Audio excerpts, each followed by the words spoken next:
y decir gloria a Dios, aleluya, y tu nombre así glorificar, y decir gloria a Dios, aleluya, y tu nombre así glorificar.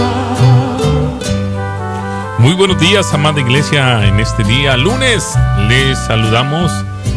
Gracias una vez más por concedernos el privilegio de poder entrar hasta su hogar, ahí en su casita, ahí en el trabajo, ahí donde usted va manejando.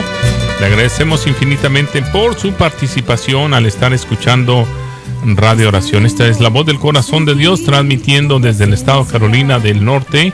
Para cantar. Le damos gracias una vez más a nuestro Dios por esta oportunidad que se nos dio y se nos ha dado de poder llegar hasta aquí con el mejor propósito de escuchar y bendecir el nombre del Señor.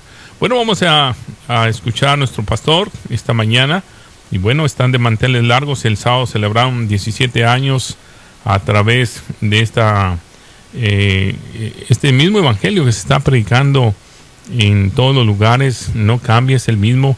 Y yo me siento contento al poder ser parte de esta bendición, que somos comunicadores del evangelio. Ya Jesús lo había dicho, ir por todo el mundo y predicar este evangelio a toda criatura. Y bueno, en esta mañana tenemos al pastor Natividad Ramos. Pastor, muchas gracias una vez más por comunicar la palabra del Señor. Yo sé que hay gente que está esperando la palabra y que nos va a edificar una vez más sobre esta linda carta a los romanos. Muy buenos días y los micrófonos son suyos. Muchas gracias, hermano Isaí, y lo hago con todo gusto. Y es cierto, estamos de manteles largos, hemos disfrutado en lo personal mi cumpleaños, porque son 71 años, pero jamás he estado enfermo, siempre de pie, y esa es una bendición muy grande, una riqueza, porque a causa de eso, estos 17 años de transmisión ininterrumpida, por supuesto tienen como soporte y como apoyo que he estado sano siempre, en condiciones de ir al programa de radio, y esto es un don de Dios, es un regalo de Dios. Verdaderamente, hermano Isaí, yo estoy agradecido, y no solamente fue un cumpleaños de mi vida, que ha sido una vida ciertamente, en cierto sentido, cuesta arriba, dura, difícil, pero una vida muy alegre, porque si el Señor no fuera capaz de hacernos felices, pues entonces, ¿dónde podríamos encontrar la felicidad? En ninguna parte. Pero aunque ha sido una vida dura, yo tengo una manera de expresarlo, hermano Isaí. Es decir, yo le creo al Señor Jesús que su carga es ligera, que su yugo es fácil. Y a pesar de la gravedad de las cosas que hemos vivido, yo he sentido que sí es cierto, que es fácil y que su carga es ligera, indiscutiblemente, porque hay un soporte suyo, de tal manera que yo ni en tiempos buenos ni en tiempos difíciles he encontrado ninguna razón para presentar alguna queja, alguna duda, o siquiera llegar a pensar dónde ha estado el Señor, dónde ha estado. Me ha estado ayudando toda la vida. Entonces, estas cosas, llegar a cierta edad y tener ese cuerpo de ideas tan agradable, es otro regalo de Dios. Es decir, llegamos a una recta final de la vida. Sin embargo, yo en lo personal me siento, como dijera, me siento satisfecho de todo lo que he vivido, de lo que el Señor me ha dado. Me siento un hombre realizado en mi familia y un hombre realizado en el ministerio. Y bueno, pues qué puedo decir de la iglesia que el Señor me concede pastorear, una iglesia. Precisamente tenemos 15 años en realidad, 15 años exactos en que empezamos con la iglesia, y ha sido una iglesia de paz. yo le pedí al Señor, cuando vino este tiempo de volver, ir a la radio, y que el Señor puso en mi corazón una iglesia que habría de pastorear, y que yo le decía, Señor, yo no quiero volver a ser pastor. Sin embargo, entendiendo con toda claridad que Él es el Señor y no yo, entonces me permití hacerle una petición y le dije, Señor, entonces dame una iglesia que no sea problemática. O sea, fíjese, la escogí. Una iglesia que no sea problemática, que no me quite el tiempo, da resolviendo cuestiones a veces hasta sin sentido, y que no me quiten el tiempo para que yo pueda dedicarlo a la palabra, a los mensajes, a pensar en ellos, a reflexionar en ellos. Y hermano Isaí, me lo concedió el Señor. Una iglesia que es una caricia de Dios. Así que bueno, hermanos, pues no me puedo quejar. Y luego con las llamadas que hicieron ustedes de Estados Unidos, me sentí muy contento. Una llamada de Isaí, del hermano Eduardo, de la hermana Lulú. Y cada palabra la ponía en mi corazón, porque estos son testimonio de los hijos de Dios. Muy bien, hermano, pues es cierto, estamos muy contentos, seguimos disfrutando.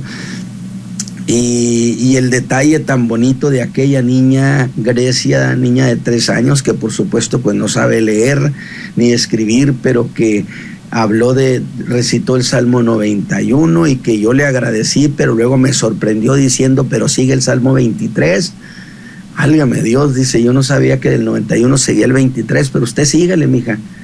Y terminó, y yo entonces le agradecí, pero me volvió a decir pues prácticamente que ella todavía no terminaba, y que había un convivio y que me iban a dar 3 platos de comida. Así que lo disfruté, hermano Isaí, porque este evangelio y la vida en Cristo se disfruta, y es para disfrutarse, porque tenemos razones para alegrarnos en Cristo Jesús. Muy bien, pues entonces dejamos eso de los convivios y de los cumpleaños, y entramos a la escritura, a la carta que escribe el apóstol Pablo a la iglesia de Roma, que es una carta verdaderamente una joya, que el apóstol le regaló, por así decirlo, aunque sabemos que todo viene del Espíritu de Dios, le regaló a una iglesia que él no conocía ni había fundado, pero le dio esta carta tan extraordinaria, que es el corazón del evangelio, de que la salvación viene por fe. Y gracias a esta carta tenemos una información suficiente para no perder el rumbo. Así que, mis hermanos, yo les voy a leer, estamos en el capítulo 5, voy a leer, miren, desde el versículo 11 hasta el 21, todo el capítulo 5. Dice, y no solo esto, mas aún nos gloriamos en Dios, por el Señor nuestro Jesucristo, por el cual hemos ahora recibido la reconciliación. Tocó el tema de la reconciliación. De consiguiente vino la reconciliación por uno, así como el pecado entró en el mundo por un hombre, y por el pecado la muerte, y la muerte así pasó a todos los hombres, pues que todos pecaron. Porque hasta la ley el pecado estaba en el mundo, pero no se imputa pecado no habiendo ley. No obstante, reinó la muerte desde Adán hasta Cristo, aún en los que no pecaron, a la manera de la rebelión de Adán, el cual es figura del que había de venir, o sea, Cristo el segundo Adán. Mas no como el delito, tal fue el don. Porque si por el delito de aquel uno murieron los muchos, mucho más abundó la gracia de Dios a los muchos, y el don por la gracia de un hombre, Jesucristo. Ni tampoco de la manera que por un pecado, así también el don. Porque el juicio a la verdad vino de un pecado para condenación, mas la gracia vino de muchos delitos para justificación. Porque si por un delito reinó la muerte por uno, mucho más reinará en vida por un Jesucristo los que reciben la abundancia de la gracia y del don de la justicia. Así que de la manera que por un delito vino la culpa a todos los hombres para condenación, así por una justicia vino la gracia a todos los hombres para justificación de vida. Porque como por la desobediencia de un hombre los muchos fueron constituidos pecadores, así por la obediencia de uno los muchos serán constituidos justos. La ley empero entró para que el pecado creciese, mas cuando el pecado creció sobrepujó la gracia, para que de la manera que el pecado reinó para muerte, así también la gracia reine por la justicia para vida eterna, por Jesucristo, Señor nuestro. En realidad este capítulo 5 es justo llamarlo el capítulo de los contrastes, porque está siempre contrastando los sucesos, y por uno vino la muerte, por otro vino esto. Entonces es un capítulo de los contrastes. Ahora, realmente yo puedo decirles a ustedes que el apóstol Pablo ha dejado muy claro que pretende marcar a todo el mundo con la excelencia y grandeza de la obra de Cristo, de la obra que Cristo hizo por nosotros. Pero no solamente para que Cristo sea creído, sino para que Cristo sea admirado. Y en el capítulo 5, yo digo que logra su propósito al convertir este capítulo 5 en un verdadero monumento, que bien podríamos llamarlo para mayor gloria de Dios. Y descubrimos el cómo lo hace, y lo hace a base de contrastes. Así que en lo personal puedo decir que he sido gratamente impresionado por el capítulo 5 de esta carta a los romanos, el que por su estilo, insisto, he llamado para la mayor gloria de Dios, porque exalta y hace notorio como quien construye un gran monumento, no solo a cada cosa que Dios hizo, sino a la manera del cómo lo hizo. Y para darnos una salvación que no sufre desgaste con los siglos, que no se desmorona. Una salvación que es tan firme como el que la dio. Y eso, insisto, enseñarnos eso, lo ha de lograr el apóstol a base de hacer contrastes, analogías, paralelismos en este capítulo 5.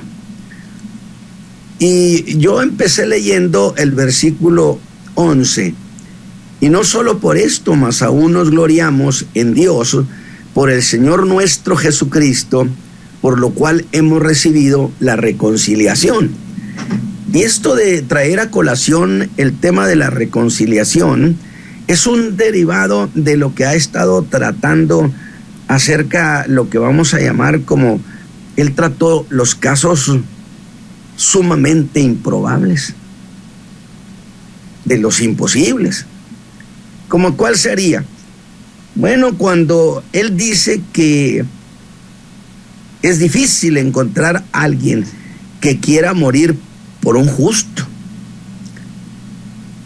incluso que por un bueno, que si alguno muriera por un bueno sería un atrevimiento, una osadía.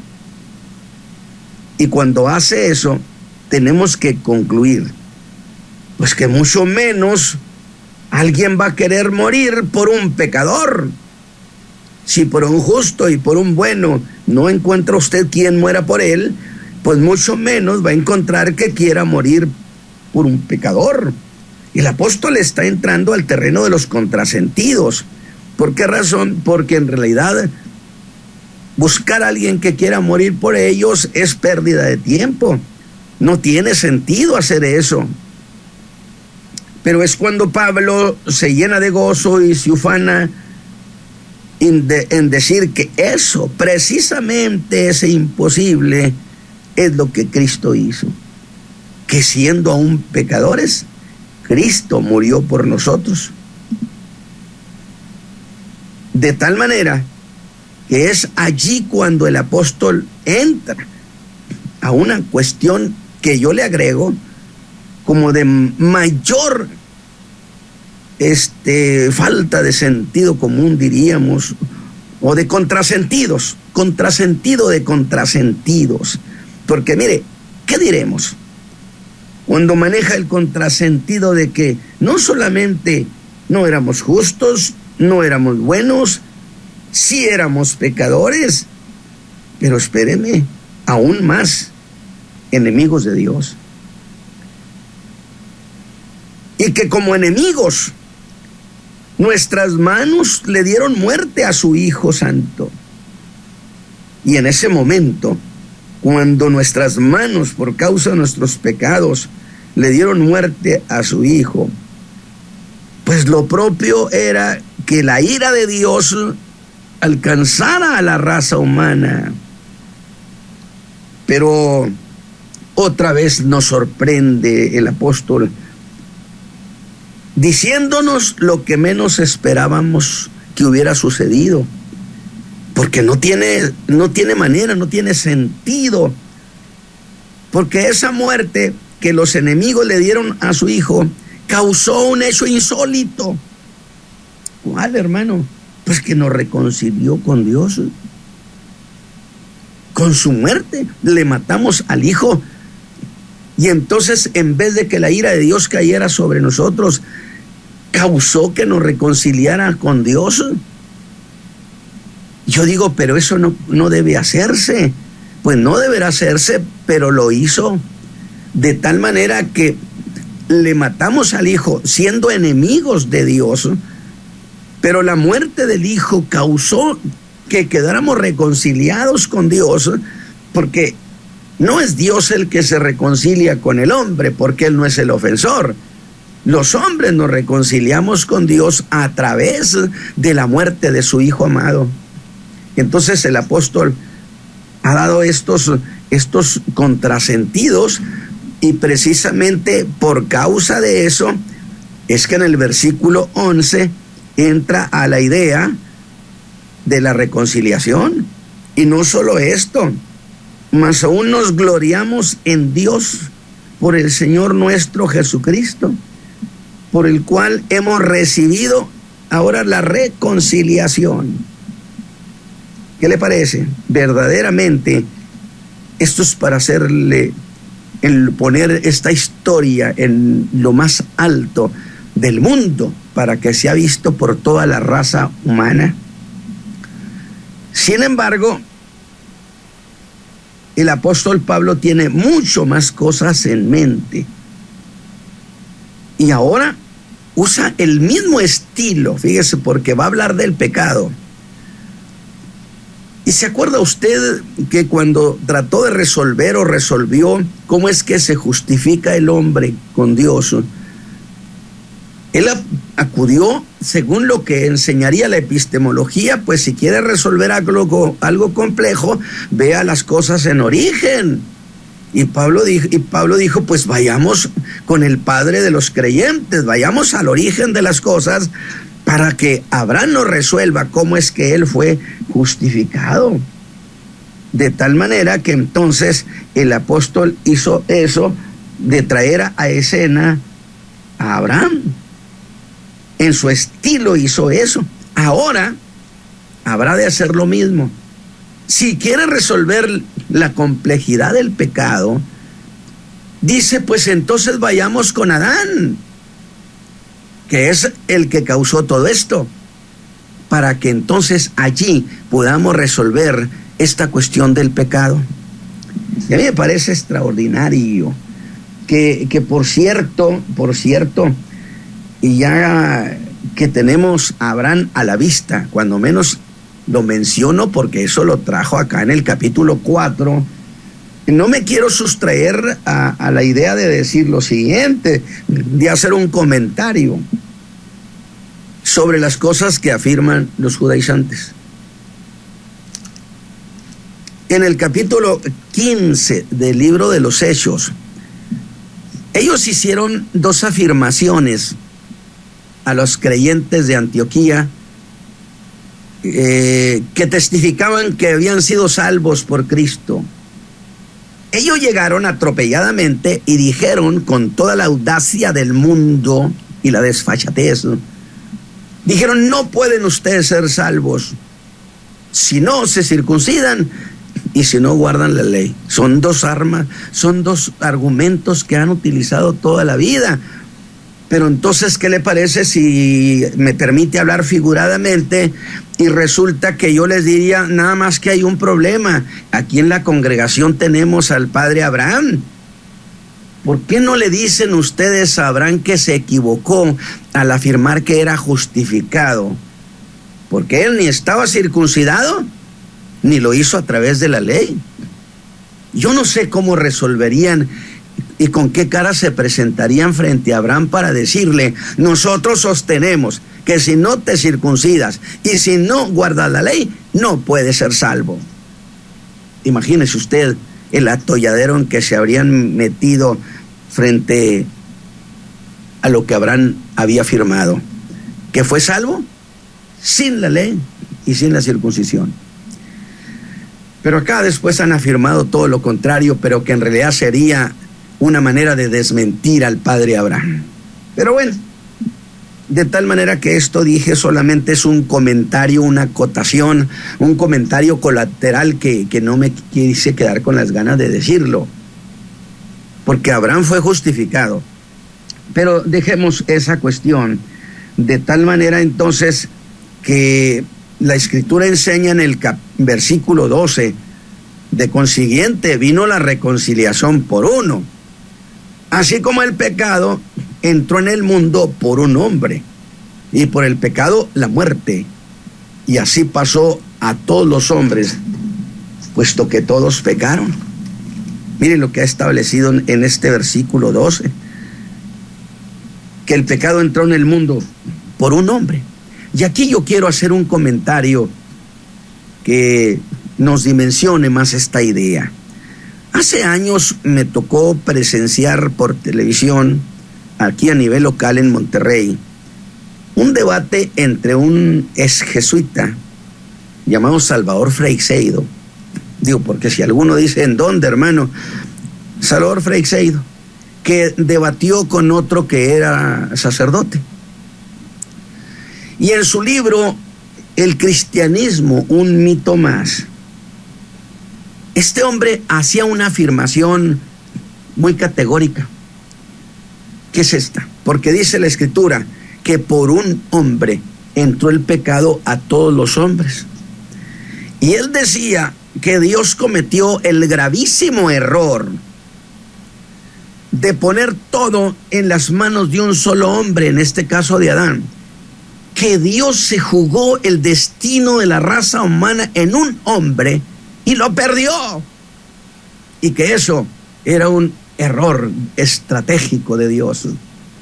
Y miren ustedes cómo hay para hacer tanta aclaración falsa de las cosas. Y entonces, pero yo decía: un momento, es cierto que por uno vino la tragedia a toda la raza humana, por uno entró el pecado, pero también es cierto que en uno Dios rescató a la raza humana, y ese uno es Cristo. Por consecuencia, Salvador Freixedo, yo decía eso: Salvador Freixedo, me disculpas, pero te tengo que preguntar, ¿error de Dios o alta inteligencia divina para la salvación? De tal manera entonces que es cierto que por uno entró el pecado, pero por otro vino la redención, también por otro uno. Y entonces dice: el pecado entró en el mundo por un hombre. Escúcheme bien, por uno entró el pecado a todos los hombres. Luego entonces es una cuestión de paternidad. Adán, por ser el padre de la raza humana, lo que él hizo trajo consecuencias sobre su descendencia, para muerte. Pero así también Cristo, el segundo Adán, lo que él hizo trajo vida para toda su descendencia, porque él es padre de una nueva raza llamada la Iglesia de Jesucristo. Esa es una cuestión que tenemos que reflexionarla y tenerla en nuestro corazón. Pero volvamos a esa cuestión de que el pecado entró en el mundo por un hombre. Y de ese acto se derivaron dos temibles consecuencias sobre aquellos sorprendidos moradores del Edén, nuestros padres Adán y Eva. Y permítame hablar en sentido figurado.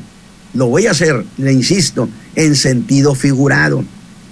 De tal manera que estoy hablando de que se derivaron dos temibles consecuencias, y una de ellas la voy a representar como si fuera una figura humana, pero de rara figura. Pasó frente a ellos, frente a Adán y Eva, muy ufana, y les dijo: yo me llamo el pecado y ustedes son mis esclavos. Nuestros padres, yo digo que todavía no asimilaban la presencia de ese extraño, insisto, estoy hablando en sentido figurado, cuando detrás de eso llega otro más, pero esta tenía rostro implacable, inmutable, frío, y dijo que ella se llamaba la muerte y que ella tenía dominio sobre todos los hombres, porque esa era la sentencia para todo aquel que pecara. Y bien dice la Escritura, porque la paga del pecado es la muerte. Por lo que debió esperarse, definitivamente, ese ser tenebroso llamado la muerte fundó un imperio. ¿O no dice en Hebreos 2:14 que Cristo por su muerte venció al que tenía el imperio de la muerte? Con su resurrección, Cristo acabó con el imperio de la muerte. Y le voy a decir algo, de nuevo, hermano Isaí, yo quiero lograr estos detallitos para hacer aclaraciones. No me estoy saliendo del tema, pero quiero hacer aclaraciones. Mire, hermano, la obra de Cristo no era meramente en la cruz del Calvario. En la cruz del Calvario, Cristo redimió nuestras almas, perdonó nuestros pecados, nos dio salvación. Sin embargo, en la resurrección, Cristo garantizó que nosotros pudiéramos tener ingreso a los cielos. Déjeme decírselo así. Tenemos muchas promesas, hermano Isaí. Dios nos ha dado promesas, pero en Cristo esas promesas están allá arriba en el cielo, no están en Israel, no están en la Tierra Santa. Esas promesas de la Tierra Santa son para los hijos de Israel. No se invite a una fiesta que no es la suya. Pero tenemos promesas en los cielos. El problema es este: ¿y cómo voy a poder ir allá para tomarlas? Cuando que ni carne ni sangre pueden heredar el reino de Dios, no pueden entrar. De tal manera que entonces Cristo, con su resurrección, completó la obra para redimir nuestro cuerpo, porque la resurrección es la redención de nuestro cuerpo. Y Cristo se levantó con un cuerpo transformado, sin consanguineidad, de tal manera que entonces cuando nosotros resucitemos o seamos transformados, si Cristo viniera ahorita, entonces esa resurrección y esa transformación nos capacitaría entonces sin carne y sangre para poder subir a los cielos para tomar nuestra herencia. Del otro modo, sin la resurrección de Cristo, la obra estaría incompleta, porque nos habría perdonado, pero ¿cómo íbamos a tomar las promesas? Nunca podríamos estar en la casa de su Padre como Él dijo que quería. Acuérdese de eso: en la casa de mi Padre muchas moradas hay. Dijo: volveré y os tomaré a mí mismo, para que donde yo estoy vosotros también estéis. Entonces fíjese usted el alcance. La muerte nos tenía impedidos, ese imperio de la muerte, pero Jesús venció a la misma muerte. Consecuentemente, le voy a decir esto, y quizá a usted le parezca un atrevimiento, pero la obra de Cristo incluía la resurrección. Pablo dijo, si Cristo no resucitó, vana es nuestra fe, estamos en nuestros pecados. ¿En qué sentido estamos en nuestros pecados? En que este cuerpo no está redimido y por consecuencia sigue sujeto al pecado. De tal manera que nuestra alma está redimida viviendo en una casa no redimida, como es nuestro cuerpo. Pero Cristo garantizó con su resurrección. Por eso, cuando resucitó, fue cuando se presentó a su Padre. Evidentemente, y por la idea general que Jesús ha ido manejando en los evangelios, para presentarle un informe, para decir, Padre, toda la obra que me diste quisiera está consumada. De tal manera que un día esto hace posible que la trompeta suene y que el Espíritu de Dios nos levante para entregarnos a Cristo en los aires, para estar para siempre con Él. Fíjese usted la relación que hay entre todas estas cosas, pero de tal manera entonces que dice la Escritura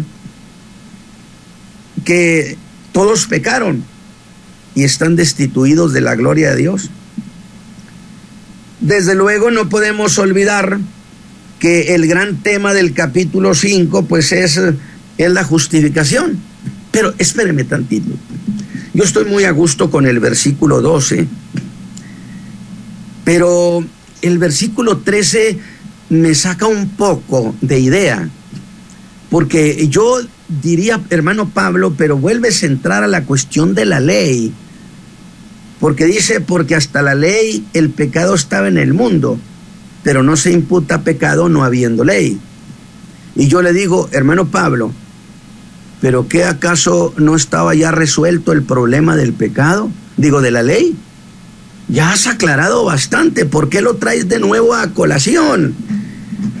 Y el apóstol diría, no, es que hay cosas todavía pendientes con respecto a la cuestión de la ley. Por eso dije, hace un cambio aparente. Es como si nos dijeran, mis hermanos, esperen un momento. Sí tenemos algo pendiente que resolver, y esa es la cuestión de la ley. ¿Por qué fue dada la ley? Porque los judíos dicen que fue para contrarrestar el pecado. Y entonces el apóstol nos lleva a una cuestión y lo resuelve de manera cronológica. Algo así como, ¿quién es más antigua? ¿La ley, el pecado o la muerte? Y definitivamente el apóstol dice, cuando vino la ley, pues el pecado ya tenía mucho tiempo aquí en la tierra. De tal manera entonces que ahora él ha hecho un paréntesis, porque eso de la ley no está todavía finiquitado. Cierto que probamos que la ley no justifica, pero tampoco podemos pensar, y esto sí no lo quiero dejar pendiente, tampoco nadie vaya a pensar que mi postura al enseñar sobre esto significa que la ley no tiene utilidad. Porque tampoco podemos pensar que todo aquel despliegue de los ángeles y fuego sobre el monte del Sinaí haya sido cosa inútil. Y eso es lo que quiero aclarar. Pues si la ley nos salva, pues entonces ¿para qué la dieron?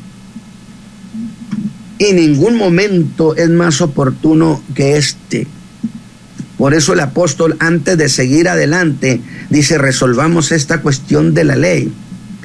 Y lo quiero hacer justamente frente a esos dos temibles enemigos que mencioné ahorita, el pecado y la muerte, para ponerlos frente a la ley y a ver qué hace la ley con esos dos. Y ver si la ley tenía solución contra ellos. Para poder entender ahora sí lo que Pablo acaba de hacer, ponga toda su atención para descubrir como prueba si la ley fue dada como remedio para estos dos problemas, el pecado y la muerte. Y nos sorprende su estrategia, pues lo hace en términos cronológicos. que de manera muy sencilla sería preguntar, veamos, dijo Pablo, ¿quién es más viejo? ¿Quién tiene más antigüedad? ¿El pecado, la muerte o la ley? Y en el versículo 13 deja claro que la ley, porque hasta la ley, o cuando vino la ley, el pecado ya estaba en el mundo. Dice el 13, porque hasta la ley el pecado estaba en el mundo. Lo que significa, el pecado es más antiguo que la misma ley. Cuando la ley llegó, el pecado ya tenía miles de años. Definitivamente. Y luego, ¿qué diremos de la muerte? Pues la muerte estaba también desde el principio de los tiempos. Entonces, el pecado y la muerte tenían más antigüedad y arraigo en el hombre que la misma ley. Cuando la ley llegó, el pecado y la muerte ya tenían un imperio en el mundo. Tenían miles de años los hombres pecando y muriendo. Entonces, cuando la ley llega, resulta que no puede resolver el problema ni del pecado ni de la ley. Esa es la idea que Pablo está llevando. Veamos entonces qué cosas hizo la ley.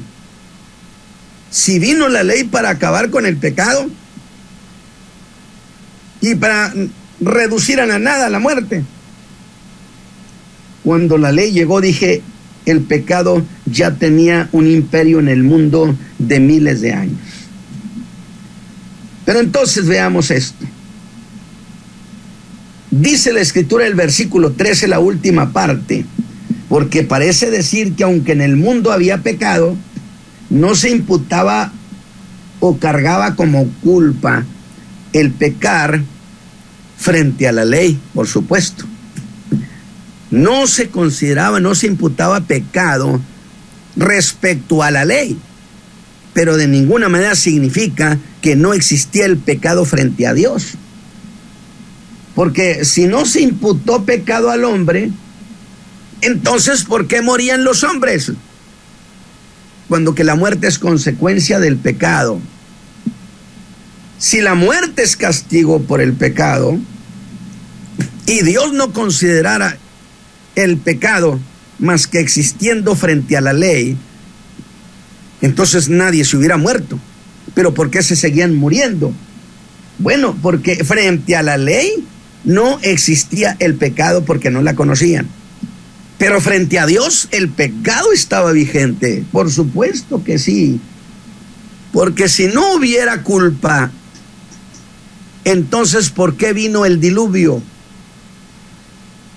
Si no existía todavía la ley.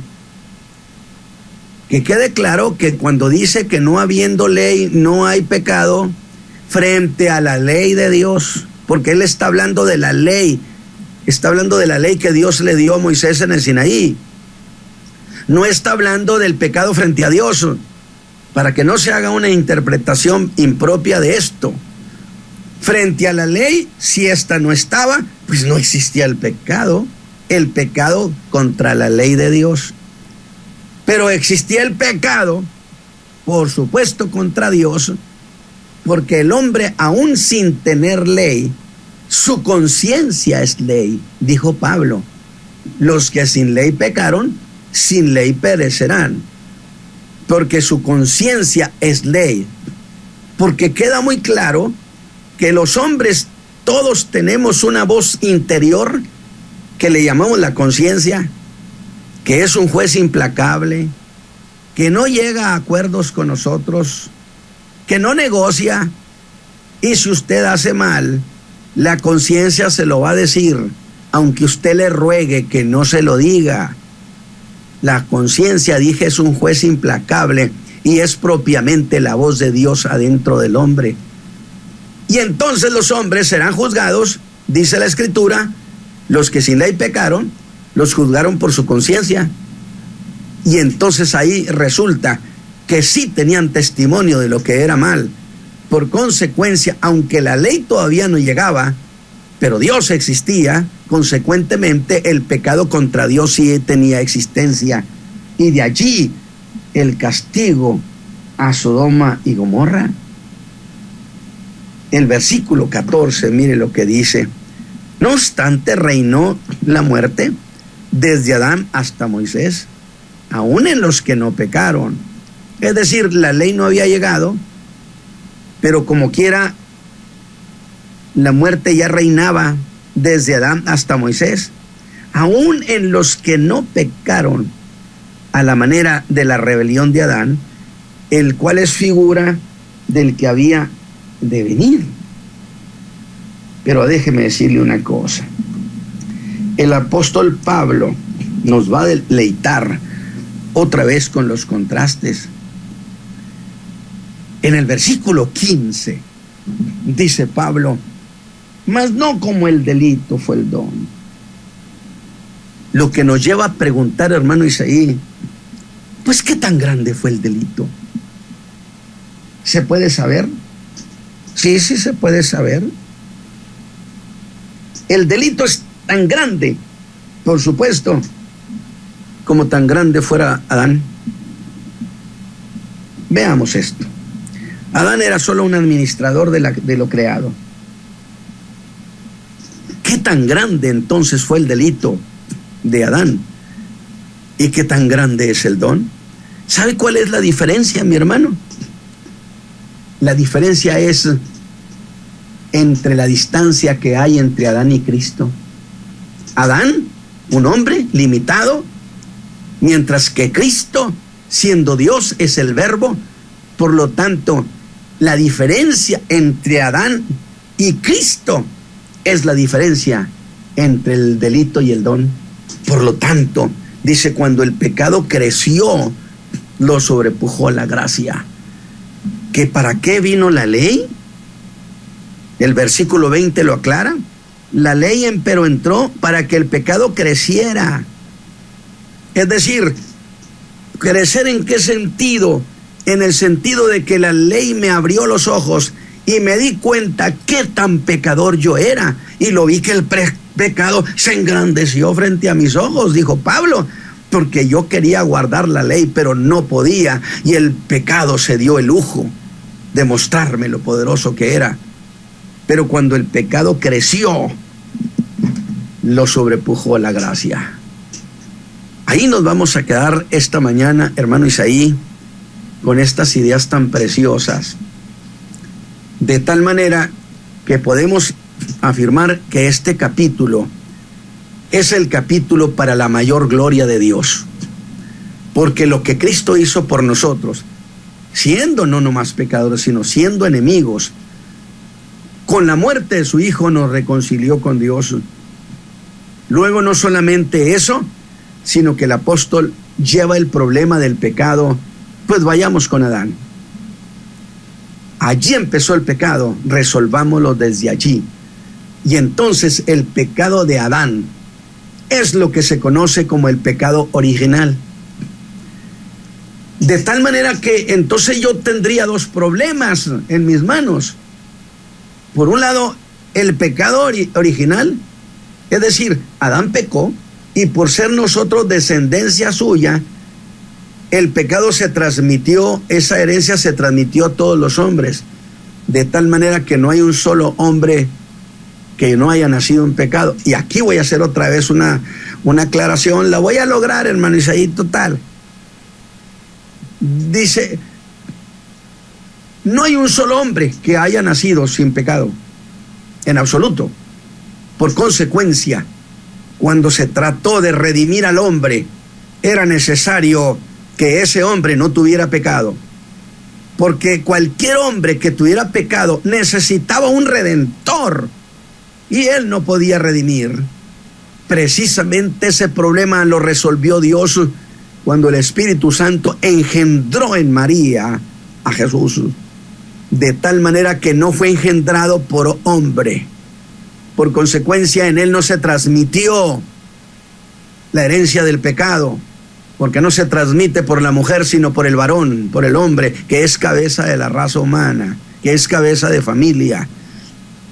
Y entonces cuando Cristo nace sin pecado y por consecuencia el único hombre con calidad de redentor.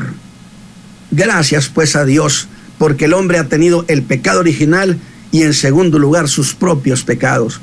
Que voy a hacer la aclaración también, hermano Isaí. Cuando el Señor me salvó, yo le pedí perdón por mis pecados. Alguien me preguntó, ¿y por el pecado de Adán? No, bueno, pues que ese pida perdón él. Y yo creo que lo hizo. Yo pedí perdón por mis pecados.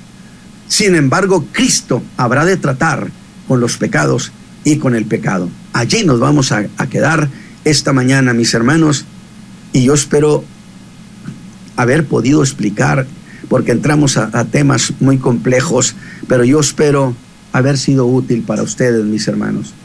Que Dios los bendiga, hermano Isaí. Así es, pastor, un tema bastante crucial en la vida humana, y cuando podemos llegar a reconocer quiénes éramos antes y quiénes somos en Cristo Jesús, marcamos una gran diferencia, no por causa nuestra, sino por la causa bendita de nuestro amado Señor Jesucristo, en el cual estamos aquí. Y hay tanto que si uno no tiene cuidado, pastor, en estos temas son bastantes tan fáciles de entender, pero a la misma vez el hombre mismo se complica, y reconocemos que, bueno, el pecado produce muerte, y como usted lo dijo, es el imperio de la muerte, en el cual en la resurrección Jesucristo es nuestra victoria, y tenemos promesa, la iglesia tiene promesa de entrar con el Señor en el reino celestial. Y bueno, la iglesia, el pecado y la muerte, usted lo dijo, son viejos, y hasta que vino la ley, aunque el pecado estaba presente ante Dios, el pecado estando presente a Dios, porque usted lo dijo, es la conciencia, es nuestro propio juez interior, en el cual somos juzgados. Fue juzgado los tiempos de los de Sodoma y Gomorra, y bueno, aunque ellos estaban alejados de Dios, pero sí en los tiempos de Noé se les advirtió, se les dijo, pero había una conciencia.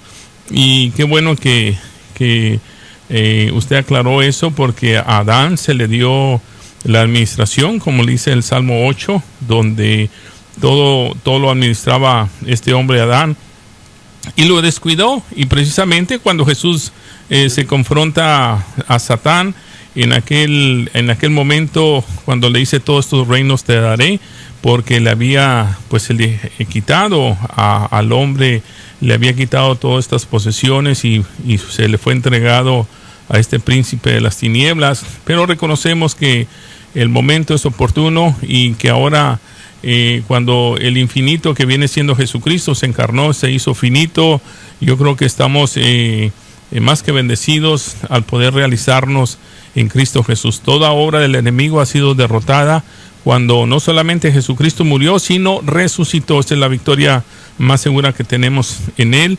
Y yo sinceramente he oído también en alguna ocasión que Dios no hizo al hombre perfecto, que Dios se equivocó. Es una farsa totalmente al estar haciendo estos comentarios, ya que Dios lo hizo perfecto, le dio la oportunidad de vivir. Sin embargo, dice la Escritura que el hombre se buscó muchos caminos, y eso nos da a entender en el presente que el hombre no es un robot, no es un títere, sino que tenemos una conciencia y una voluntad para hacer las cosas como debemos de hacerlas, pastor. Yo quiero hacer otra precisión. En realidad, Dios nunca le dio en propiedad la tierra a Adán. Por lo tanto, esa afirmación de que el diablo se hizo propietario de la tierra es una falsedad, es antibíblico. Usted no le puede quitar lo que el otro no tiene.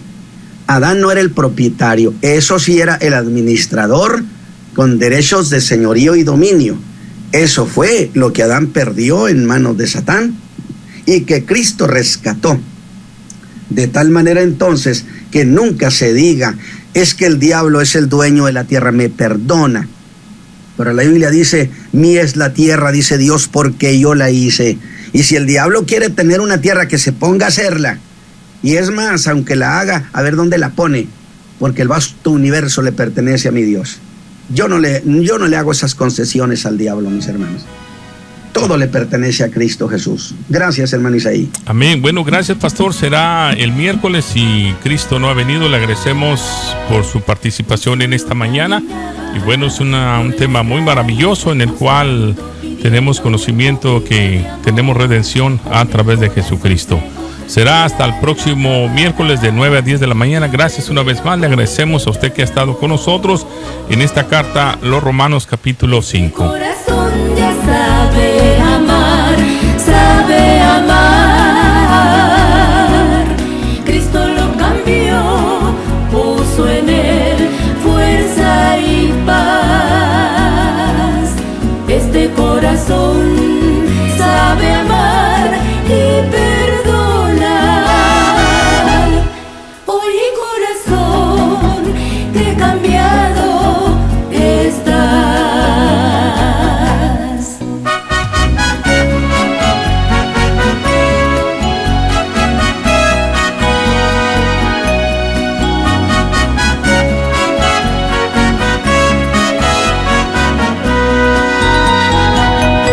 Son como manantiales que fluyen, son ríos de aguas vivas que quitaron mi sed. Con su dulce mirada